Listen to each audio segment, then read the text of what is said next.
What's up, everybody? It's Outside the Ropes. I'm here to leave my thoughts on Shane Mosley possibly going over to Top Rank to secure fights with Manny Pacquiao and rematches with Miguel Cotto and Antonio Margarito. He pretty much has to sell his soul to the devil because Bob Arum is a greedy fuck who doesn't want to work with Golden Boy or any other company. He wants to continue to keep all the money in-house. I would not trust any single match that comes out of Top Rank from this point. I would not support a Top Rank pay-per-view. I would not support an HBO pay-per-view that's presented by Top Rank. I'm done with Top Rank until either Bob Arum retires or he dies. Whichever one comes first, I will not support a single Top Rank event. You can call me a hater all you want to. You can say, oh, you hate Manny Pacquiao. Oh, you don't want to give Manny Pacquiao credit. And you're right. I'm not going to give Manny Pacquiao any credit for beating Shane Mosley. I'm telling you right now before the match even gets signed. If that match is signed, I'm telling you right now here on Outside the Ropes channel that I will not support that match. I will not trust that match.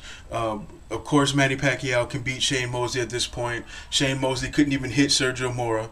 He looked like shit against Mayweather. He's already gassed out by the fourth round in both of those fights. You saw that already. So they want to pick on the senior citizen because he's the easiest match. They don't want to give Andre Berto any credit. On HBO, they were sitting there trying to pretty much downplay Andre Berto, say that he doesn't even belong in the argument to fight Manny Pacquiao. Or he hasn't fought anybody yet, but every time he has to fight somebody, he hasn't fought anybody yet. That's like the excuse. Oh, he hasn't fought anybody yet, so he can't get that fight because he doesn't deserve that fight because he ain't fought nobody yet. But he keeps asking to fight everybody, but he needs to fight somebody to fight them. It's like when you're 18 years old and you don't have no credit and you're in the mall trying to get a cell phone or something like that, and they tell you, you know, you're 18 years old, you don't have any credit yet, and then you're like, okay, well, I understand I don't have credit, but how can I build the credit if you won't give it to me to start with? How can I prove that I'm worthy enough and responsible enough to pay my bills if I need credit to get credit to build my credit? So pretty much what I had to do was I had to put utilities and shit like that in my name and go about it the long way to build my credit by paying my bills on time. This is sort of like what Andre Berto is going through. You know, oh, well, you haven't fought anybody yet, so you don't deserve this fight. Well, if you're not going to give me that fight, how can I show that I deserve to fight at this level? So, of course, he has to fight bums. Of course, you know, what do you expect him to do? Sit around and wait for Miguel Cotto and Floyd Mayweather and Manny Pacquiao? Of course, he has to stay active. He can't sit around and wait forever for these guys. So you put him in there with a bum, and he knocked him out in one round just to show you, look, this guy don't even belong in the same ring with me. But what happens? He gets downplayed, and he gets no credit from HBO whatsoever. I'm sick of this whole shit with boxing right now. It's all about money. It's not about putting on the best boxing matches for the fans anymore. All these people are greedy.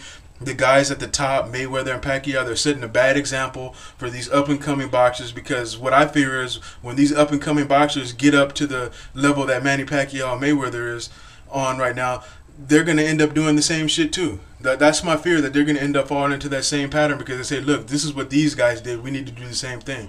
And we as boxing fans, we keep falling for this shit and keep supporting this shit and putting our money into this fucking shit when they're just playing us the whole time, man.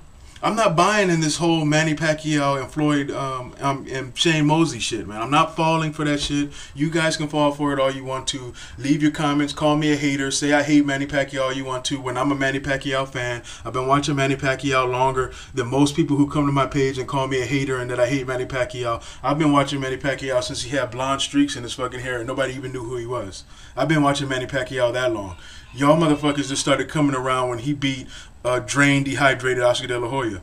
And no, that wasn't Manny Pacquiao's fault that Oscar De La Hoya was drained and dehydrated, but it's still a fact that nobody can change. No matter what you say, you can't change that fact. So leave your comments. Let me know what you think. I'm done with Top Rank. I'm sick of this whole shit that's going on at the upper levels in boxing. I'm enjoying the boxing matches that are going on with these up-and-comers who are hungry, out here fighting each other, trying to prove that they're the best. We got Timothy Bradley versus Devin Alexander coming up. Two guys willing to step up and fight each other, not trying to duck and say, oh, this guy is too dangerous and playing all these little games. These guys are all stepping up at the lower end of boxing. The guys that are not recognized as much, they're the ones who are keeping boxing alive right now.